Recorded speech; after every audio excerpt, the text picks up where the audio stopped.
welcome back. It's been way too long. I've had multiple setbacks the last couple of months, including getting evacuated because of the wildfires. But I'm back now. I'm grateful to be here in my garage, grateful that our home is okay, and really excited to be working on the cars again. Today, I'm doing something that I've been meaning to do for a really long time. I've had multiple people mention this multiple times, and that is I'm setting up some Harbor Freight wheel positioning dollies. It's gonna make life a lot easier, and I found them on sale, so they didn't even cost me that much. Let's open them up, set them up, and get the Squareback on dollies.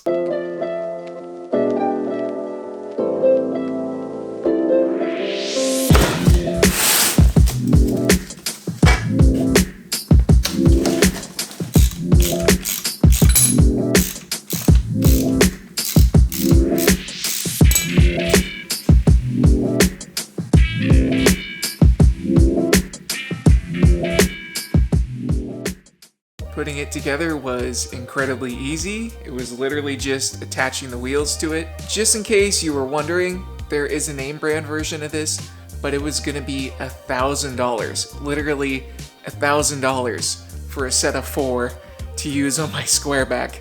And you know, I don't know about you guys, but I really didn't want to spend $1,000 just to be able to roll my car around the garage. Like, I could buy a car for $1,000, but anyways, so the options were basically spend $1,000 for the name brand version or buy these from Harbor Freight.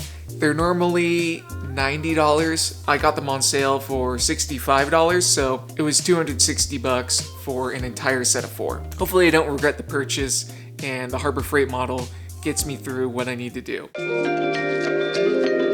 So the way to use these guys, you have the lever in the down position.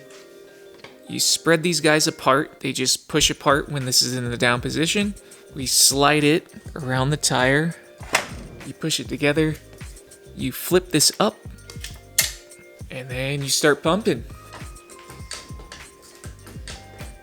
I really gotta say, for a Harbor Freight piece of gear, this thing feels really buttery. I was a little worried it was gonna feel like garbage, but it feels super buttery and like really, really smooth.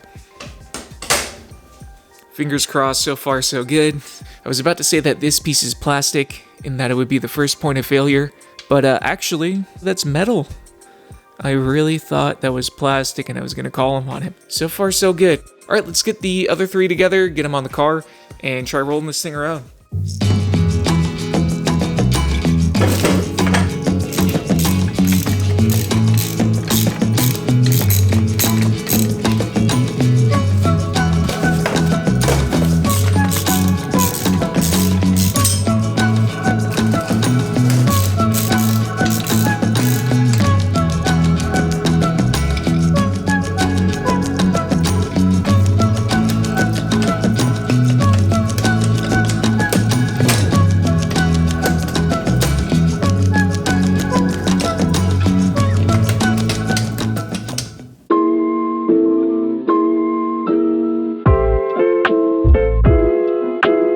Let's give it a shot.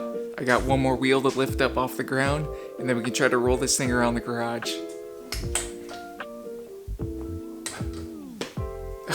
It locked itself. It has a little hook on a swivel, and you just release it to use it, as it locked itself when I pushed it all the way down. All right, here we go. Take 2.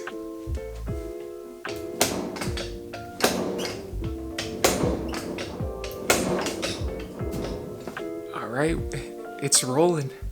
I gotta put the camera down. One sec. If you're enjoying watching this video, consider liking and subscribing to follow along with the builds. Back to the show.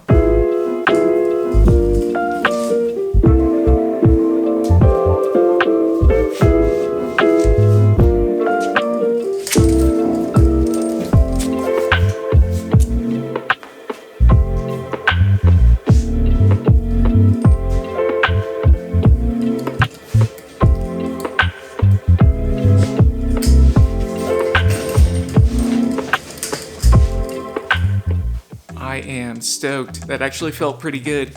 I was a little worried that they were going to be tough to roll around, but it actually wasn't that bad. This car is so light and the garage is fairly smooth.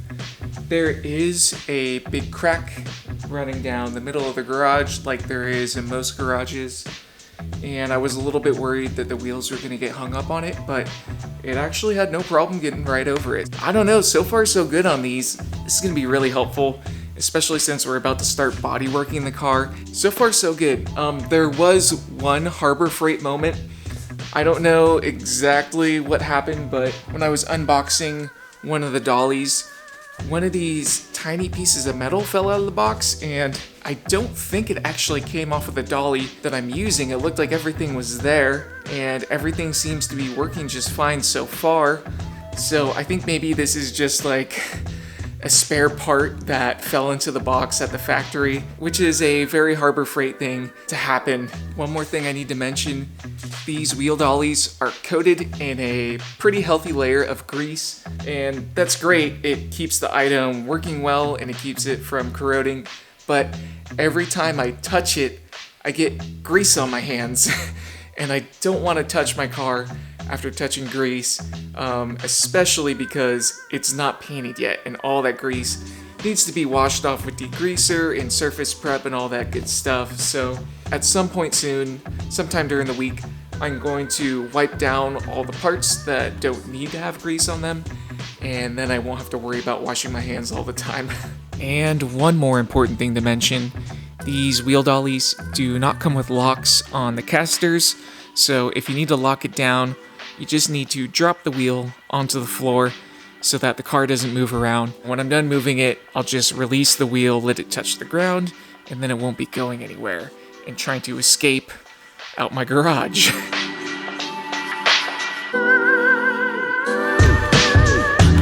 There's one more thing I want to do before I call it a night, and that is I want to reveal what's been hiding under this blanket. Another engine. If you didn't already know, and maybe you guys already saw this stuff in the background, I have the engine that came with the car. It's not original to the car. I know it's not a 67 engine, but it was in the car and it was running at the time of me purchasing it. Although unfortunately, it's not running anymore, and we'll get into that another time. I also have this donor engine that I picked up for really cheap on Craigslist, and even for the tins alone and the brand new empty carbs on it, it was definitely worth it to pick it up. But anyways, let me clean up this mess real quick. 1 second. As a lot of you people probably already know, I'm gearing up to bodywork and paint the Squareback, and I wanted to ask you how much of the bodywork process you want to see. Drop a comment, let me know if you guys want to see the bodywork process. Cosmetically, this engine looks pretty good. You can tell that someone obviously took the time to paint the tins, put new carbs on it, and supposedly was rebuilt to some degree, although I wouldn't bet my money on that, and I don't know how good of a job they did. Basically, both of these engines need to be gone through, and I should have a lot of parts to help me get started towards building one great engine. I'm going to build something bigger than stock, I'm fairly set on that. Subaru is still a possibility at some point, but I think it makes sense for me to do a Volkswagen engine build. And also I really want to have the experience of building an air-cooled Volkswagen engine, and it's part of the charm of the car. I mean, so many reasons, but further on down the line, if I want to get crazy with it, I'm definitely keeping a Subaru like an EJ Transplant a possibility. Because I have two engines and a ton of stuff, I need to try to make the most use out of the space. Right now, it's on this kind of janky pallet. What I want to do is get this lifted up and get it onto a better dolly that I got at Harbor Freight, of course. I gotta stop shouting them out, man. They don't deserve any more free promotion than they already get from the rest of YouTube. But anyways, I want to get this onto a better dolly that I picked up, and I thought this was a perfect opportunity to try out this awesome winch that my brother has.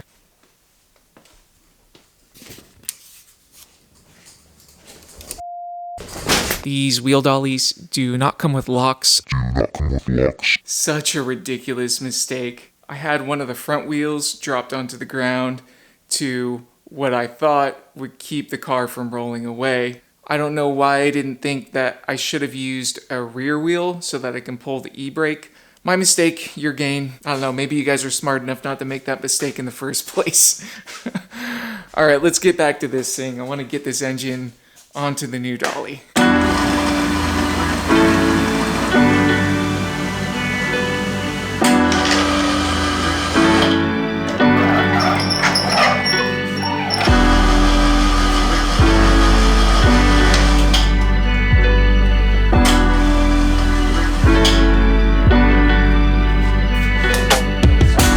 That's it for today. Before we call it, I just want to encourage you to go work on that thing that you've been thinking about working on but have been putting off, because I know I have problems with procrastinating sometimes, so go work on that thing. You're gonna feel better. A little bit every day adds up. Anyways, enough corny, inspirational talk for this episode. I believe in you. Get to wrenching. Peace. I just wanted to share with you guys a little tip. It's totally fine to run cheap tools from Harbor Freight as long as you balance it out with the Mac Quality Tools hat. Pro status, no one's gonna know.